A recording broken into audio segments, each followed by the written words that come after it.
نوری نوری جلوہ تیرا سارا عالم صدقہ تیرا. مقام مبارک ہے. مبارک مقام پہ بولو شیطان کیسے آ سکتا؟ وہاں شیطان کیسے؟ وہاں شیطان ہے نہیں. بس جہاں کبھی آیا تھا ہزاروں سال پہلے اور اس کو جناب ابراہیم نے پتھر مار کے بھگا دیا تھا، اب وہاں شیطان ہے نہیں. اور اگر ہو بھی تو دکھتا نہیں، اور اگر دکھتا بھی تو آپ کہاں بیٹے کو قربان کرنے لے جا رہے، وہ آپ کو روکے گا؟ وہاں روکا تھا، ہزاروں سال پہلے روکا تھا، بھگانے والے نے بھگایا تھا، مارنے والے نے مارا تھا. اب کیوں مارتے ہو؟ تو اللہ کا قانون یہ بتاتا ہے مروا اس لیے رہا ہوں کہ میں تیری عقل کا امتحان لے رہا ہوں کہ تو عقل کو ترجیح دیتا ہے کہ مذہب کو ترجیح دیتا ہے. بات سمجھ میں آئی؟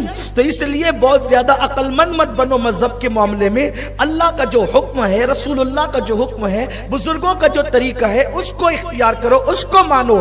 تو اب انسان یہ کہتا ہے کہ مردہ کوئی فائدہ نہیں دے سکتا، اس کی روح نکل گئی. دیکھو اب دھیان سے سنو، میں اپنی گفتگو تیزی سے آگے بڑھاؤں کیونکہ ٹائم کم ہے اور عنوانات بہت زیادہ دیے گئے ہیں. اب انسان سوچتا ہے بھئی اس کی تو روح نکل گئی، وہ ہل بھی نہیں سکتا، ناک پر سے مکھی بھی نہیں ہٹا سکتا، وہ ہمیں کیسے فائدہ پہنچا سکتا ہے؟ تو میں آپ کو بتاتا ہوں، دیکھو مردہ کیسے فائدہ پہنچاتا ہے.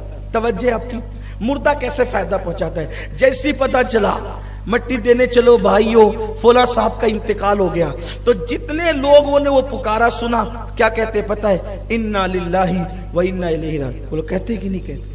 کیا کہتے ہیں؟ آپ نے کیا پڑھا؟ قرآن کی آیت پڑھی. قرآن کی آیت کا ایک حرف پڑھا تو کتنی نیکی ملی؟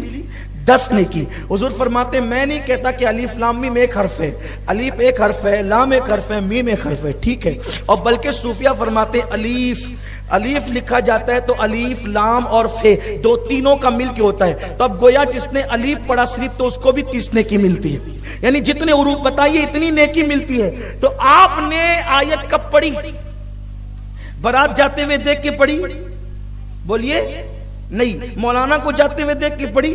نہیں. لیڈر کو جاتے ہوئے دیکھ کے پڑھی؟ نہیں. پکارا سنا کہ فلاں مر گیا تو آپ نے کیا پڑھی؟ انا للہ. اب انا للہ جو آیت پڑھی، وہ آیت پڑھنے کا ثواب آپ کو ملا کہ نہیں ملا؟ بولو ذریعہ کون بنا؟ کون ذریعہ بنا؟ مردہ. تو مردے نے آپ کو فائدہ پہنچایا کہ نہیں پہنچایا؟ کہ آپ وہ مرا اور اس نے آپ کو آیت پڑھوائی. تو مردہ آیت پڑھنے کا ذریعہ بنا کہ نہیں بنا؟ مردہ آیت پڑھنے کا ذریعہ. تو مردے نے فائدہ پہنچایا کہ نہیں پہنچایا؟ یہ ایک فائدہ. اس کے بعد بغیر وضو کے ایسی پڑا ہوا تھا، بغیر غسل کے پڑا ہوا تھا. بیوی نے کہا اٹھیے جنازے میں جانا ہے. غسل کیا. بولو مردے کی وجہ سے غسل کیا کہ نہیں؟ ارے چلو غسل والا تو وضو کیا کہ نہیں؟ اس کے بعد پھر مسجد پہنچا، بلکہ اس کے میت کے گھر پہ پہنچا. آقا فرماتے جتنے قدم چلے گا ہر قدم پر اللہ 1 سال کی عبادت کا ثواب عطا فرمائے گا. بولو مردے کی وجہ سے فائدہ ملا کہ نہیں ملا؟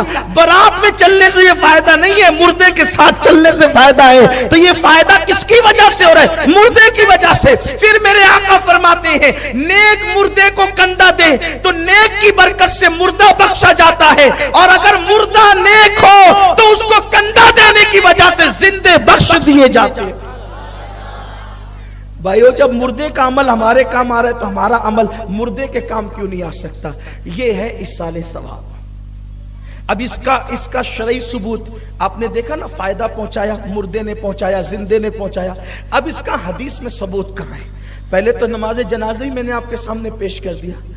آئیے بہت کھلے طور پر اس کا ذکر کہاں ہے؟ بڑی مشہور وہ حدیث پاک ہے جو بار بار ہم پڑھتے ہیں. ایک صحابی تھے، ان کی امی کا انتقال ہو گیا. وہ بارگاہ رسالت میں کہا یا رسول اللہ میری ماں انتقال کر گئی.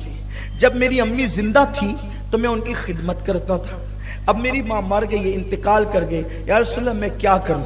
تو آقا علیہ السلام نے ارشاد فرمایا اس وقت اس علاقے والوں کو پانی کی ضرورت ہے.